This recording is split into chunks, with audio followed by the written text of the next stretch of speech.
Hello, everyone. We're going to go ahead and get started now. Hello,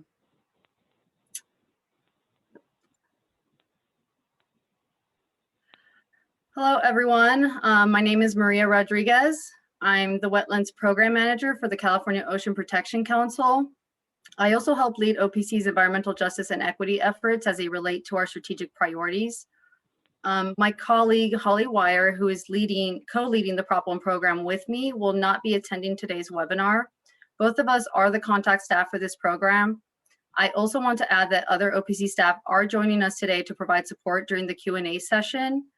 We have an hour set aside for this webinar. This will give us enough time to give the presentation and have time for Q&A.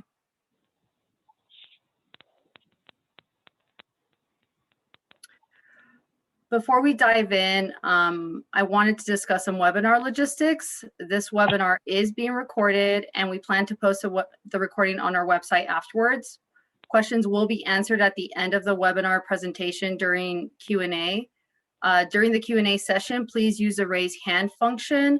My colleagues will unmute and call on you to ask your question. You can also enter questions into the chat box. Those questions will be addressed if we have enough time after verbal comments, verbal questions are taken. Please reserve very specific questions for email. You can also email us at opc_prop1grants@resources.ca.gov, as you can see there on the screen. All right, let's get started. So this is an outline of the presentation material we'll be covering today. Over the course of this webinar, we'll be providing an overview of the OPC, Prop 1, and an explanation of our Prop 1 grant program. This includes OPC's Prop 1 funding priorities for this solicitation, funding overview, the solicitation schedule, applicant and project eligibility, and review of the application process, how to apply, solicitation materials and resources, and our evaluation and scoring process. Following that, we'll lay out the process for next steps, then transition to a brief presentation by Andrea Gabriel from the California Conservation Corps on Prop 1 consultation with the Conservation Corps. And finally, we will move into accepting questions during the Q&A. The Ocean Protection Council is a cabinet-level state agency that is charged with protecting, conserving, and maintaining California's ocean and marine resources for the benefit of current and future generations. The role of OPC is to recommend policy, lead and promote coordination, seek and leverage funding, inform government decision-making with sound science, and to operate with transparency and accountability. Today, we're focusing on OPC's funding work specific to Prop 1 grants.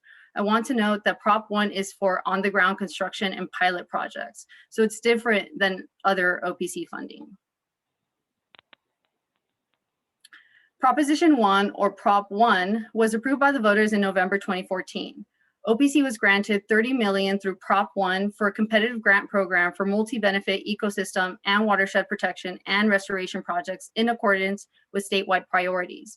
Prop 1 is intended to fund projects that meet the goals of the Water Action Plan to provide more reliable water supplies, restore important species and habitat, and develop a more resilient and sustainably managed water system to better withstand inevitable and unforeseen pressures in the coming decades. OPC has had 3 solicitation rounds of Prop 1 funding from 2015 to 2019. This solicitation will be our 4th round of funding. We developed and adopted initial guidelines in 2015, and those initial guidelines were revised in 2017 to align with OPC priorities for rounds 2 and 3 for funding periods between 2017 to 2020. More recently, we revised our grant guidelines to align with the priorities in this solicitation, and they were adopted by our council in February of this year. OPC's priorities for round 4 of Prop 1 funding are projects that will benefit communities entitled to environmental justice.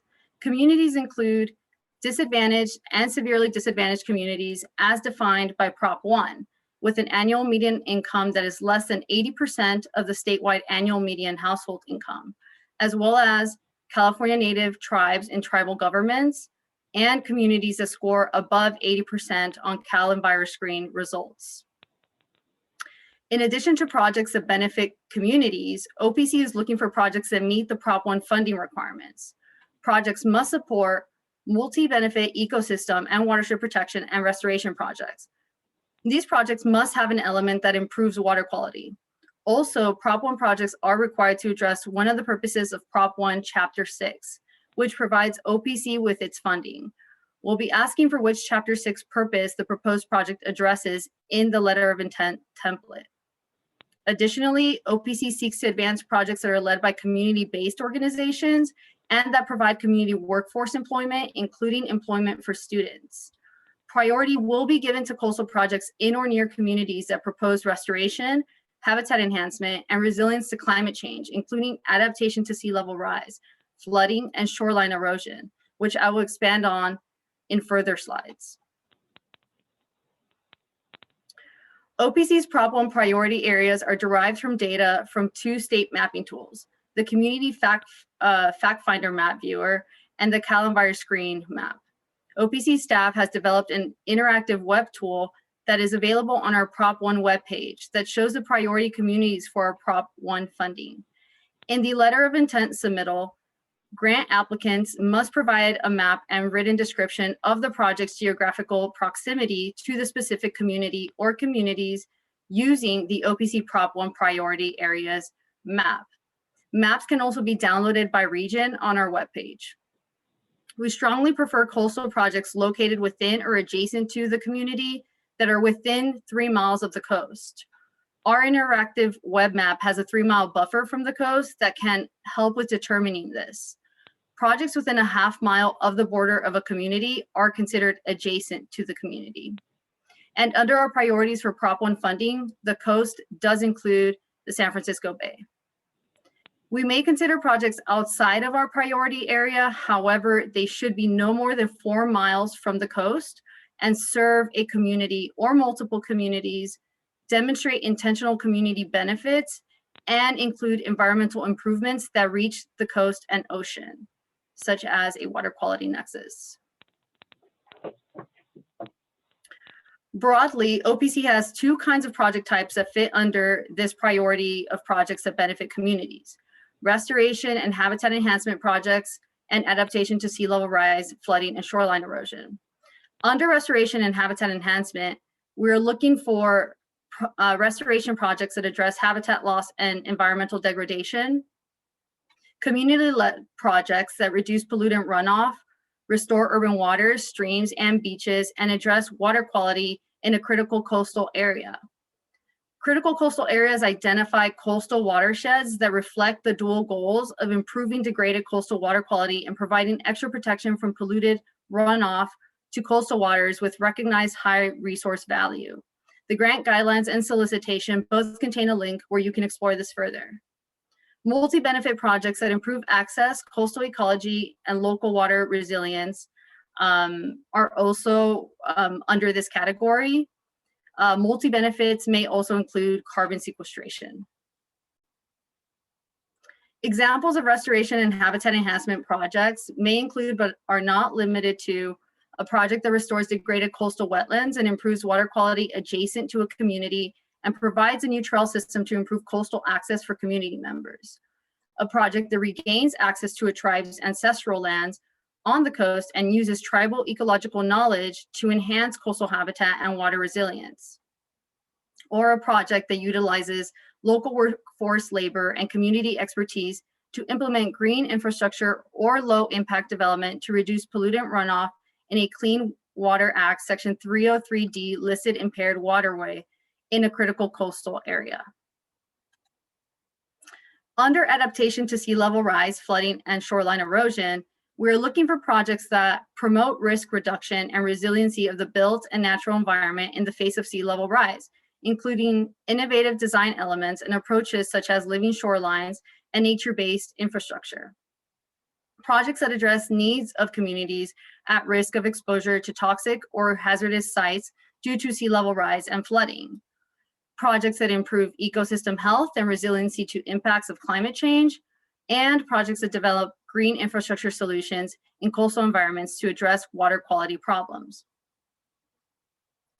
Examples of adaptation to sea level rise, flooding, and shoreline erosion projects may include, but are not limited to, a project that engages community stakeholders to analyze and design a coastal roadway realignment through the lens of equity and climate adaptation, incorporating nature-based solutions and identifying areas for enhanced coastal access and recreation. A project that will design and construct structural best management practices on public land or adjacent to vulnerable sites with toxics in order to reduce the risk of community flooding due to sea level rise.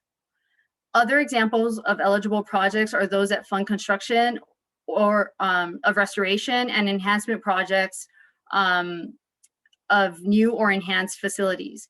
For example, bioswales to prevent pollutant runoff draining into the LA River estuary or San Francisco Bay, near Richmond, for example, or a tribal site cleanup effort that includes stormwater pollution best management practices. Here's a funding overview for this round of OPC Prop 1 funding. The total amount of funding for this round is $7.5 million. The minimum award amount for a project is $100,000. However, we strongly encourage project budgets over $250,000. The maximum award amount for a project is $5 million. The maximum project length for this round of funding is 3 years, and projects must be complete by December 2024. OPC may provide opportunities for advance payments to qualified grantees to initiate the project in a timely manner.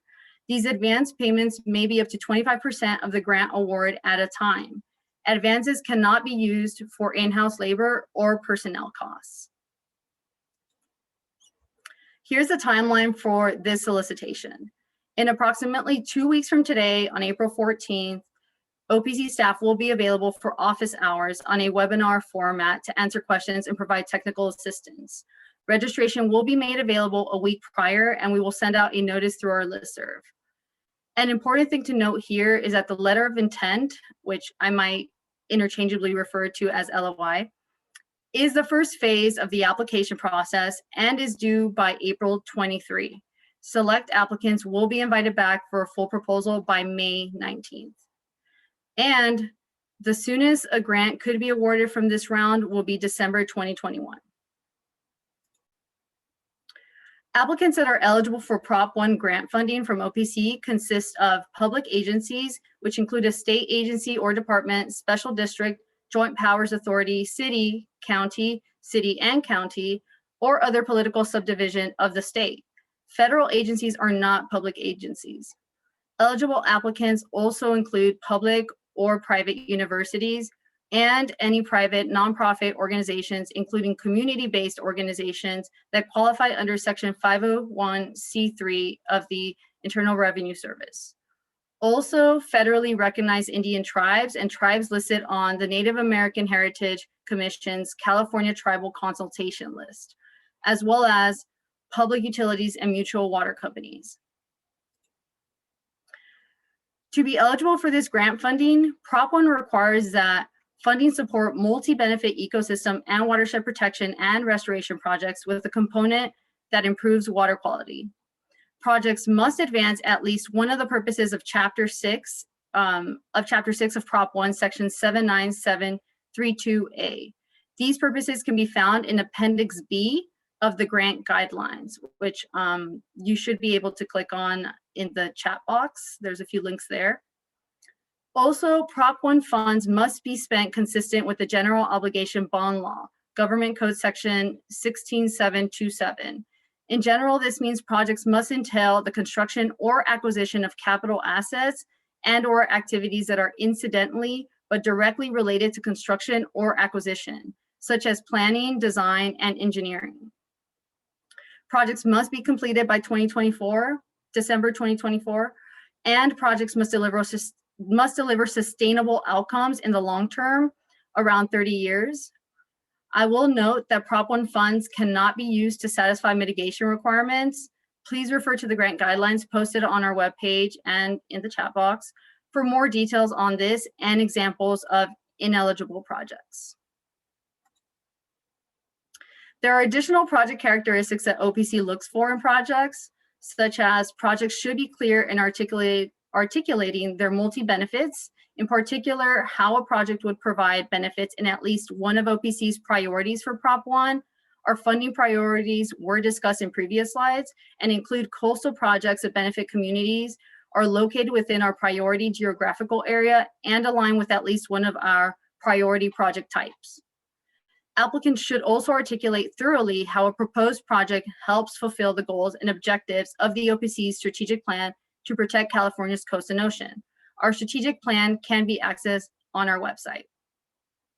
And lastly, OPC requires all projects to include resilience to climate change and incorporate best available science. Proposed projects are also encouraged to demonstrate innovative solutions to ocean and coastal issues and address unmet needs or gaps to the extent practicable. To apply, please review our Prop 1 grant guidelines and the grant proposal solicitation. Download the letter of intent template and fully complete per the instructions in the template. Then send your completed letter of intent package to OPC_Prop1grants@resources.ca.gov with the subject line Prop 1 application and your organization's name by April 23rd. I'll discuss what attachments we are accepting in the following slides.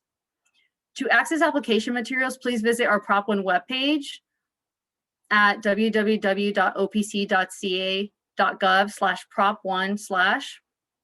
If you are unable to email your application or anticipate issues with emailing your application and attachments, please email the OPC Prop 1 email shown here in advance, at least the day before the submission deadline, and we can work with you to arrange an electronic shared folder.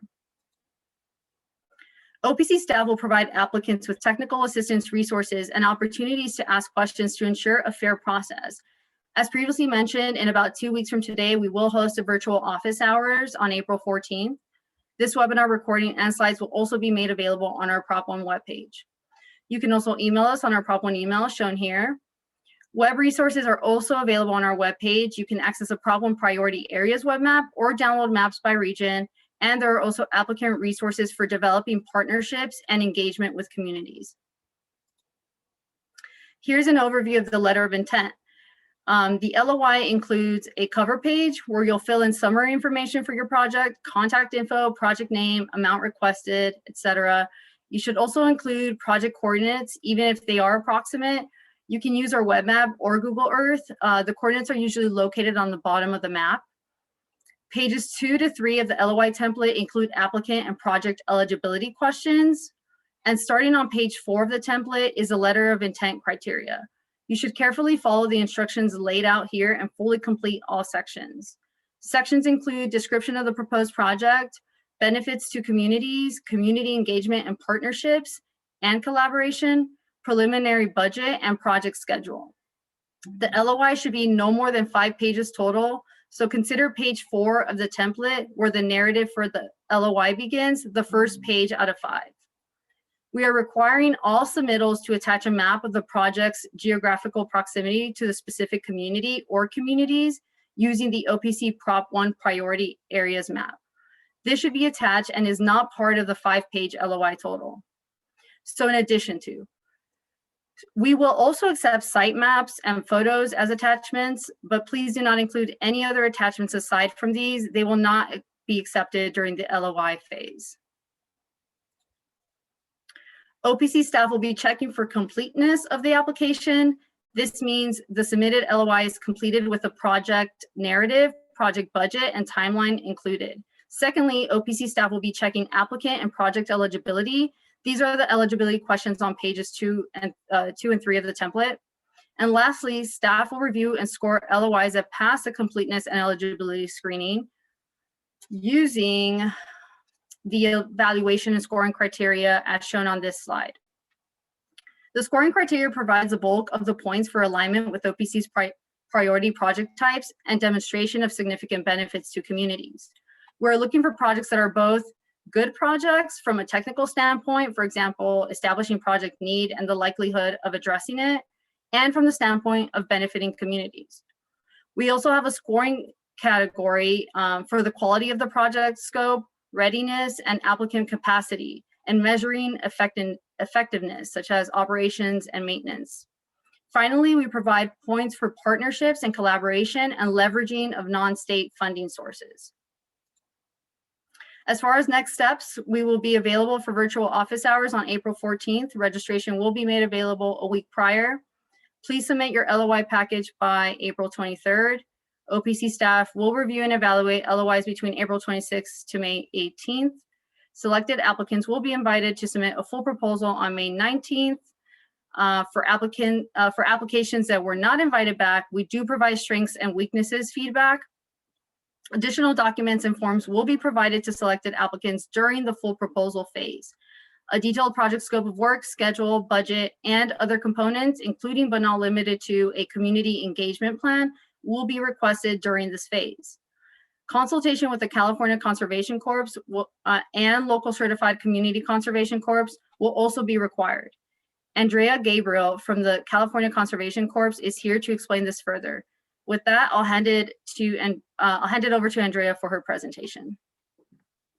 Thank you, Maria. Again, this is Andrea Gabriel with the California Conservation Corps, and I am the Corps Consultation Liaison for the CCC. If you're not familiar with the CCC, we are a workforce and the oldest and largest conservation corps in the country. Our mission is to protect and enhance California's natural resources and communities while developing young adults through hard and work and education. Chapter 6 of the Water Code states that services of the CCC or Certified Local Conservation Corps shall be used whenever feasible. Our Certified Local Conservation Corps are represented by the California Association of Local Conservation Corps, or CALC. To ensure compliance and to make it easier for OPC to evaluate whether you are in compliance, we've created a process to consult with both corps, which I'll talk more about in later slides. Using the corps increases the public benefit of your projects by creating workforce development opportunities for young adult corps members, many of whom live and work in disadvantaged communities. The corps provide comprehensive job training, career development, and educational opportunities to these young adults. Natural resource projects also serve as pathways for corps members to enter specialized environmental fields. And corps members often work on projects in their own communities, strengthening their connection to the direct benefits of the project and honoring the intent of Prop 1. Over the years, we've heard countless stories of corps members telling us how the corps have changed their lives, so I'd like to highlight a couple of them who are also recipients of the Corps Network's 2020 Corps Member of the Year Award. Next slide. Harley Tiarina was a crew leader at the CCC Siskiyou Satellite Center in Wairika. Before joining the Seas, she was a full-time student and worked part-time and was on track for finishing her degree, but her focus was strained by issues at home. So she decided to join the Seas for a fresh start and a break from college. Harley shared that the Corps taught her to be more comfortable with people and power tools and increased her self-confidence. The more ingrained she became in her work, the more she could focus on the positive aspects of her life. As a crew leader, she has learned to work efficiently and with integrity and enhance her critical thinking, management, and leadership skills. After her service ends, Harley plans to apply for a Conservationist 1 position with the CCC, which is a permanent staff position that supervises a crew of Corps members. And after college, she'd like to one day work as a fish and wildlife technician. Next slide. Ryan Shelton was a Corps member with the Certified Local Conservation Corps of Long Beach. He grew up in an unstable environment, spent some time in foster care, and as a young adult landed himself in prison. Being in prison shifted his outlook on life, so he was set on making positive changes. But after serving his time, he struggled with finding a consistent job with a felony on his record. He found work with the CCLB, and after joining, he quickly learned that his motivation to work and succeed were not enough. He needed support beyond what he can do himself. His hard work, dedication, and tenacity earned him a unanimous recommendation for the crew leader position. Now, Ryan volunteers to represent CCLB at various speaking opportunities to share his story and encourage youth to make the right decisions and succeed. Ryan's participation in a solar installation program as a Corps member helped him land a job as an apprentice electrician. He's pursuing an associate's degree in electrical construction technology at the LA Trade Technical College, and after college, plans to become a licensed electrician. These are just two stories from corps members, but it's projects like yours that provide opportunities for these young adults to gain work experience and life skills that they'll need to be successful in the future. Next slide. When working with the corps, all crews are supervised and trained in safety and tool use.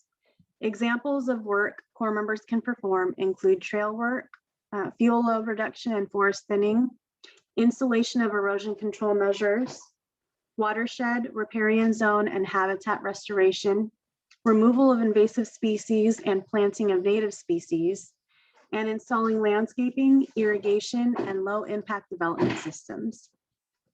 Examples of projects that corps members cannot work on are those that involve only planning or acquisitions with no hand labor, or if the field work is a survey that needs to be done by a licensed professional, and projects that require the operation of heavy equipment if no training and technical oversight are provided. Please note that these lists are not exhaustive and that corps may have different capabilities, so that if you're unsure whether corps members can work on your project, we recommend you complete and submit a consultation request to ensure compliance. Next slide. You are encouraged to reach out to the CCC and CALC early in the process while developing project proposals to determine how the corps can be included. To consult with the corps, you'll complete the corps consultation form and email it to the CCC and CALC. You can get a copy of the form and process by visiting the CCC's Prop 1 webpage or sending an email to either of the email addresses below. Within 10 days, we'll each respond with the feasibility of corps member involvement. And for this program, you'll include our budget in your letter of intent. And then if you are going to move on to the next phase of the process, you would include both of our responses with your grant application. The OPC will finish reviewing grant applications and award projects. And if your project is awarded, you are to contact the corps to discuss implementation and coordinate next steps. A couple of notes. The corps are exempt from prevailing wages. However, it may be wise to plan for prevailing wages in your budget should the corps not be available at the time of implementation due to being pulled from emergency response or any other reason. We also recommend to leave room in your budget for projects that may not have details ironed out at this point because you're requesting funding for planning and design with implementation, but you know or you think it's possible that there's work that corps members can do. The corps also do not need to be included in a bidding process. And in cases where the CCC and certified local corps determine that it's feasible for crews to work on your project, you can choose which corps to go with. We're always open to collaboration. So if there's enough project work for both corps to do, then that's an option as well. Down below are the CCC and CALC email addresses. They're also included on the consultation forms. So please don't hesitate to reach out with any questions. Does anyone have any questions right now on the corps consultation process?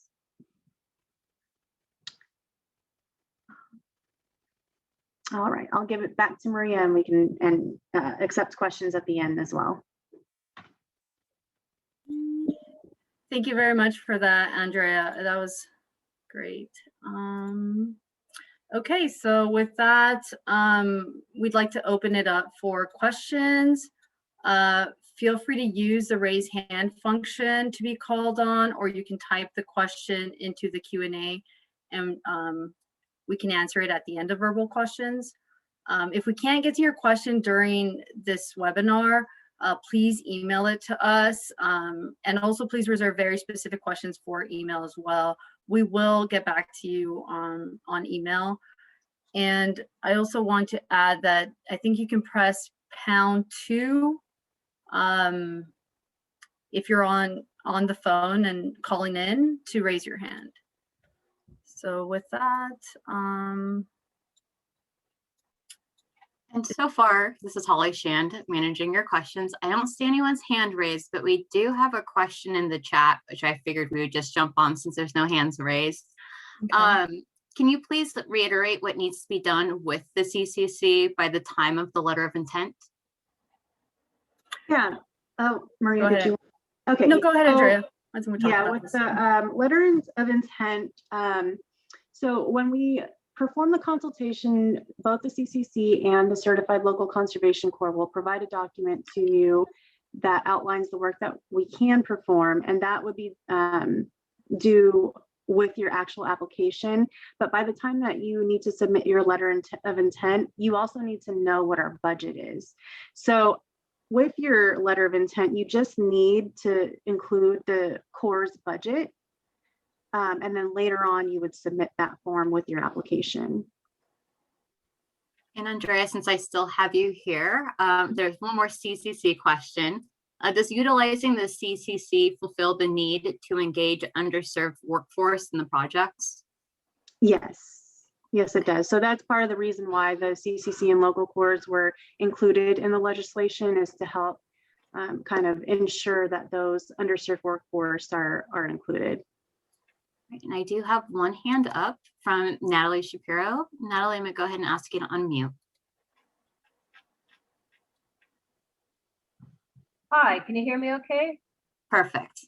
Great. Okay, so I've looked through the grant guidelines and the solicitation letter, and the grant guidelines say that CEQA has to be completed and all permits acquired before the council considers a grant. So we're looking at a project that we're right at the beginning where we'll be looking for funding for planning and design. And it's a project that has had part of it covered by CEQA as part of a different project, but we'll need updated technical studies for that part, plus the remaining project area.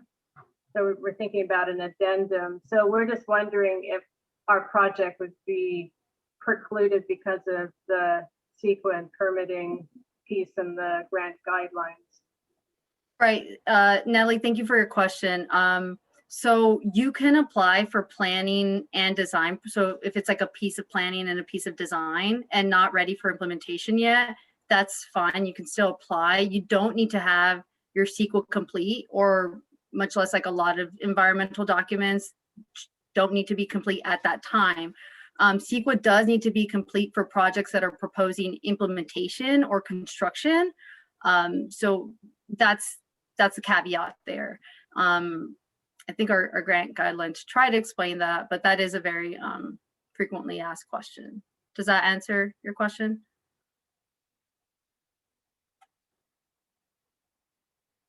Oh. Okay. If not, please. Oh. Sorry, I muted myself. Yes, so it sounds so, and so we could apply for planning all the way through implementation. That would work. Yeah, so if your project is not in the implementation phase right now, but it will be, say, after 3 years or 5 years, doesn't really matter. But if you're just asking or applying for the portion of the project or the phase where you're at now, which sounds like planning and design, you're eligible to apply, and you don't need to have all your permits in hand if it's just that part of the project that you're applying for. On the LOI template, so there's on page 2 and 3, there are eligibility questions, and right there you will, there's a question that says like, what is your project type? So is it planning only, planning and design, planning and a piece of implementation? So you can go ahead and put that in there. If you don't, like I said, if you don't have your CEQA ready, that's mainly geared towards like construction or implementation projects. So projects that are proposing that through this grant request. So it sounds like you're proposing planning and design right now. Right, and maybe implementation too, but that sounds like Okay. I could talk to you at another time. Yeah, feel free to email us or we can set up some time. Thank you. Thank you so much, I appreciate it. All right, next hand raised is Tess Byler. I'm gonna go ahead and ask you to unmute now. Thanks. I just wanted to follow up on the planning and design projects. Is there a bias towards implementation, or is there set aside funding for planning and design? We don't have funds set aside for anything right now. I think in general, Prop 1 projects generally fund, construction on the ground. That is sort of the preference. But it's we're not going to know until we see all the applications and we see what we're working with. I think right now we're really, we're prioritizing projects that are community led and that really have strong benefits to community. So we'll be working our way that way first. Okay, thank you. Next question is from Teresa Linden. Teresa, I'm gonna ask you to unmute.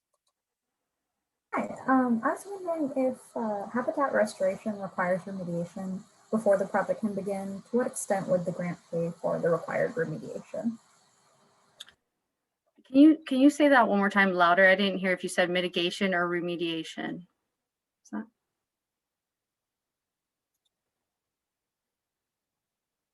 Sorry about that. I couldn't unmute for a second.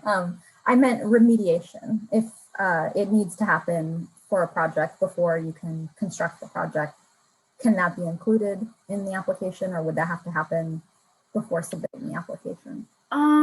I think it really depends on what type of remediation you're asking for. It sounds like there's a little more information I would need to know about that. But if it was part of the project, if that remediation was part of the project to get it going, then I can see it being proposed as part of it, but I'm not sure if it's like separate or what. But if you want, you can email us at the Prop 1 and we can, add some more detail. I can address that. Thank you. And Maria, since we have Teresa unmuted, looks like there is also a chat question of, are structural trash control devices eligible, from Teresa? That's a good question. I'm not too sure. I'm thinking because it is an infrastructure item, perhaps, but can you maybe elaborate on that further? Like, what would that device be used for? What, how does it fit into the project? And then I can address it in your email. Yeah, sounds like that's a good question for the OPC Prop 1 grants email. Right. I don't see any other hands, so I'm going to go down the chat. Can joint applications be submitted? Yes, they can. Is funding limited to projects that benefit San Francisco Bay per the language in the solicitation under OPC's priorities for Prop 1? The coast includes San Francisco Bay. I'm not sure if it says project, the limitation. It's just the Bay is included in our priority geographical area. So if you look at our web map, you'll see like a radius, a 3-mile radius, like a buffer, and that all is like our priority area location. So when you navigate and you look at the Bay Area, you'll see all the communities that fall into that location. Just to give you, does that help that question? I'm not sure if not, it seems very specific. So maybe email us at OPC_Prop1 grants for further clarification on that. That came from Marissa. Another question is, if a project is requesting only planning and design, will they be less competitive since they will not be able to utilize the CCC? I wouldn't say that they're less competitive. There are other ways that you can demonstrate benefits to communities through partnerships directly with community-based organizations. As I mentioned earlier, there are some resources on our website, on our webpage, that can help guide you in, developing partnerships with community-based organizations or your local governments. So it doesn't necessarily have to be using the Conservation Corps. There are other ways to demonstrate direct benefits to a community that your project is benefiting that community. So we won't know until we have all the projects, but I wouldn't deter you from applying if you don't think you're going to use the Conservation Corps. Like I said, there are other ways that you can demonstrate benefits. Maria, if I can just add on. Sure. And this preference is probably because that's probably coming up because for Prop 68, we're written into the legislation and it says that preference will be given to applications that use the CCC or certified local conservation corps. For Prop 1, it's kind of expected that the CCC or certified local conservation corps will be used when feasible for the project. So it wouldn't like you said, necessarily affect their competitiveness. But if the project can use either the CCC or Certified Local Conservation Corps, then it's expected that they should. Now, there's a variety of reasons why that can't happen, but that's just kind of the expectation that's laid out by the legislation for Prop 1. Thanks, Andrea. Do you have a minimum? Go ahead. I was just going to the next question unless you wanted to clarify something. No, you can go ahead. Do you have a minimum percentage of non-state funds required to receive full points? Holly, do you know? I'm not too sure about the We will- details. Okay, we will add this to a questions list we have. I would have to double check it through against the guidelines, but we will answer that question in a follow-up. Okay. Next question is just, a reiteration or, just to confirm that these funds will only fund projects within 1 to 3 miles of the coast and possibly those not greater than 4 miles from the coast if they meet a certain criteria, correct? That is our priority area. So what that means is if we get projects that fit that priority area and are good projects and they make up the total amount of funding, then that's probably the way it's going to go. But if we don't, if there is a good project that's like 5 miles off the coast and we didn't get a good pool, it all just depends. So primarily, like, we do really want to focus it that 3 mile location up to 4 at the most. But it all depends on what we get as applications as well. So if your project can prove really strong benefits to communities as well as improvements to water quality at the coast and the ocean, and you're 5 or 6 miles, there is a possibility that we can consider your project, but it really just depends on all the projects all the proposals. So that's just our priority. So hope that answers your question. Just to clarify, you said CEQA does need to be completed by application. I just want to clarify, no, that's primarily if it's a project proposing implementation on the ground construction. CEQA does need to be completed before we can approve that project, the funding for that project at our council, through our council.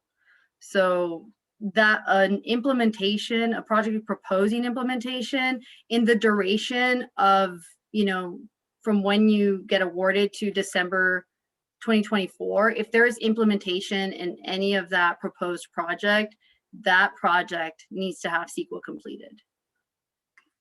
And just to back up a little bit on the prior question regarding percentage of non-state funds required to receive full points, for Prop 1, leveraging of funding sources is not required. So there shouldn't be any preference if you have additional funding versus not having it. Thank you, Holly. That's what I thought. I just wanted to make sure. Regarding CEQA, if we anticipate will be complete in October 21, can we apply in this cycle? I believe the question for that is yes, because the soonest we'll be able to bring projects to council is December 2021. So at the end of this year. So if your project has CEQA certified, or there's been a determination made before we take it to council, then I don't see a problem there. Could OPC Prop 1 funding support a national estuary program, eelgrass restoration program, by funding the Morro Bay Estuary Air Monitoring (MBEAM) project, which includes monitoring atmospheric CO2 in an attempt to understand ocean acidification? This question seems very specific. I would ask that you elaborate a little bit more about your project, like other components of your project, in an email. I also want to add that it sounds like it might be a project that's more geared for our Prop 68 funding source. But if they're, we do fund restoration projects, but again, it does need to have an impact on that community. So if your project has all the other components that we're asking for and meets the Prop 1 requirements, please send us an email and I can get back to you. Can there be federal partners in the project if other partners meet the guidelines for who is eligible to apply? That's a good question. I think there could be federal partners as long as the project applicant is not a federal agency. But Holly, I feel like that, I don't know. That's there can be federal partners as long as whoever is applying is doing a majority of the work. So it can't be a pass through to a federal agency. And this looks like it's for you, Andrea. Can we use CCC members to collect water quality samples? Yes, some of our core members, some crews at specific sites are able to collect water quality samples. It really does depend on the specific work and requirements for your project. So, please do submit a consultation request and we'll figure out if, according to your project site, if our closest center can work on your project. And if anyone is unsure of whether core members can work, we do recommend to just submit a consultation request just to be sure, just to be safe. I think this might be a me question, but I'm gonna run it by you, Maria. Mhm. Must match be used wholly concurrent, but if the project we propose is a continuation of an ongoing phased effort, can some of that earlier non-state funds be used as match? I'm not 100% sure on that because also we're not, as Holly previously noted, that you don't need to have leveraging match funds to be prioritized or not. You're not to be competitive. But so I don't know if that would particularly matter. I mean, I don't know. It does seem a moot point for this solicitation or for Prop 1. But in other OPC prop solicitations we have, it would need to be a separate funding because you already used that match to qualify for a different project. So it kind of be like double dipping your match. We want to make sure that it's funds wholly being used for the project you are proposing for. And I think we already answered this one, but we're just going to clarify. So if CEQA is done in August, it would meet your need. And that would be. Yes, because the soonest we can bring a project to council for approval is December 2021 at our December council meeting. Would dune restoration projects in disadvantaged communities be considered? Yes. Does it matter if the project site includes land owned by California state parks, and is it okay to have a state partner? It is okay to have a state partner, and I think it is okay to have land that's owned by California state parks, unless Holly. We would just need their verification, but if they're your partner, then it seems like they would be okay with it. That's it for the chat. I know we had one more that was directly messaged to Lindsay. Oh, there's a. Yeah, I can ask that if that's helpful. Okay, go for it. It was from Ginny Jung. It says, would a proposal that blends small scale water restoration and cleanup projects and environmental education be considered? It sounds like if some of that work is on the groundwork, then potentially yes. I would have to just, make sure that you meet the rest of the eligibility criteria before you consider applying. But it sounds like it's a fit. It looks like we got another one in the chat. Are we allowed to contact the CCC to invite them to participate, but also to inquire if any of them have some experience like using a GPS receiver or would be willing to learn? Andrea? Yeah, so that can actually be done through the consultation process. So in your consultation form, there's an area for your project description. We also include an area for you to actually tell us what you think the work that can be done by the CCC. But you can put a note in there, offering that that training, and that's something that we definitely look for. I know some of our crews do have experience using GPS receivers. Again, it just really depends on your project site, but we're always open to learning. So that those type of training opportunities are what we really seek in these types of projects. Of course, we can do work, but if there's opportunities for our core members to be trained, that's even better. If a project is not within the critical coastal area, would it still be considered? Yes, that was just an example of a project type. But yes, your project could be outside of a critical coastal area as long as there is a water quality problem that is being addressed. Would a nature-based pilot project still be required to extend benefits for 30 years? I think it's about benefits up to 30 years, right, Holly? Correct. So when it's using a bond money, when we use bonds, we're paying on those for 30 years. So we want to make sure that the project that's being proposed is going to be worth the state paying back, 30 years worth of these fundings and the interest on it. So we just need the benefits to last that long. Thanks. All right. And if a river restoration project in the upper watershed would benefit a disadvantaged impacted community while also benefiting the portion of the river within 3 to 4 miles of the coast and benefit a critical coastal area, could it qualify? I think that would be a project we would like to see. And maybe a little more detail to the question through the Prop 1 email if you still want further clarification for that one. And looks like I have a hand up. Erin, I'm going to go ahead and ask you to oh, you're already unmuted. So go ahead and ask your question. Hi there. Thank you. So can you hear me fine? Yes. Hi. So I was just typing actually my question, but basically a project could implement a restoration project without necessarily involving construction, and thus there will be no need for CEQA permits and other associated permits.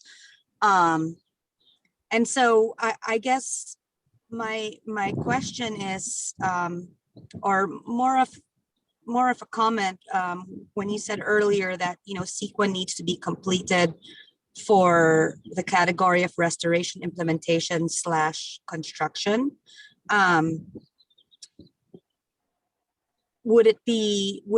It makes sense that if a project, let's just say a particular project would be implementing restoration but not having construction and thus not have CEQA, would that still be eligible? Would not have the CEQA associated permits is what I mean. You're saying that it's exempt from CEQA? Correct. So it would not need. Yeah, that qualifies as long as, so when we get to the second phase, if you're invited back, that's when we'll be requesting CEQA or CEQA documentation. So if your project doesn't need an environmental document, then the exemption would be what we would need to prove that. Right, like a categorical exception or exactly. Something on that end. Okay, great. Oh, thank you for clarifying that. Yeah, thank you. Looks like we have a hand raised from Jeffrey Rhodes. I'm going to go ahead and ask you to unmute. Good afternoon, and thank you for informing us of this wonderful opportunity. We anticipate moving forward with a community-based planning effort that's relatively large scale and are looking to this as a way of providing partial funding for the project that is anticipated as a community-led shore and watershed adaptation project based on the SFEI ABAG OLU for San Rafael specifically. And what I wanted to find out is it anticipated that this could partially fund a larger effort and perhaps fund some of the earlier phases of a project that will ultimately require CEQA certification, perhaps NEPA certification, but we're a long way from that point. Yes, it will. So it just sounds like a similar question that came in, that as long as your project, so let me read you exactly what the language is for that. I have it up. So it says planning and capacity building projects may be included as long as they lead to projects that entail the construction or acquisition of capital assets or activities that are incidentally but directly related to construction or acquisition, such as planning, design, and engineering. So Prop 1 is designed to pay for like capital outlay, and capital outlay is money that's spent to maintain, upgrade, or acquire or repair capital assets. So if you're in the initial stages of your big project, it does qualify, because it seems like it will lead to implementation on the ground at a later point, correct? It certainly will. And in fact, the scope will probably be hundreds of millions of dollars ultimately, but we've got a long way to go with the community to get to the point where we identify specific implementation projects. Okay. So, Yeah. and obviously in our case, well, I shouldn't say obviously, but in our case, there's a significant disadvantaged community involved. They're not the only community affected. Okay. Jeffrey, do you mind emailing me maybe some specifics, and we can kind of touch base a little bit more about it? It sounds like, it's a good project, but I'd like to hear a little bit more specifics, and we can. So Maria, how can I get your email address? Oh, it's on the slide right here, right in front of the screen. OPC_Prop1 grants. Oh, I've already taken a screenshot of that, so I'll use that. Yeah. Okay. Great. Thank you very much. We have go ahead, Holly. Oh, I was going to say we're starting to run out of time, but I have one more hand raised and then one more chat question. And then after that, I think we're going to cut off questions. And then anything after that can be submitted to the OPC_Prop1 grants email. I did have Dr. Janine Pfeiffer. She couldn't raise her hand, but she would like to ask a question. So Dr. Pfeiffer, you can go ahead and unmute yourself now if you're still available. And I'm guessing maybe she can't unmute herself. I'm gonna go ahead and try and unmute her myself. Great, thanks a lot. And thanks for taking my question. I'm representing the Big Valley Band of Pomo Indians, and I wanted to express the band's appreciation for the emphasis on tribes and tribal communities. But the tribe wanted to note that the number of tribes and tribal communities with actual coastal property is incredibly small. And this is a tribe that works with 6 other federally recognized tribes around Clear Lake, where we have significant water quality issues. So we're confused. We don't know if we can apply for this or not.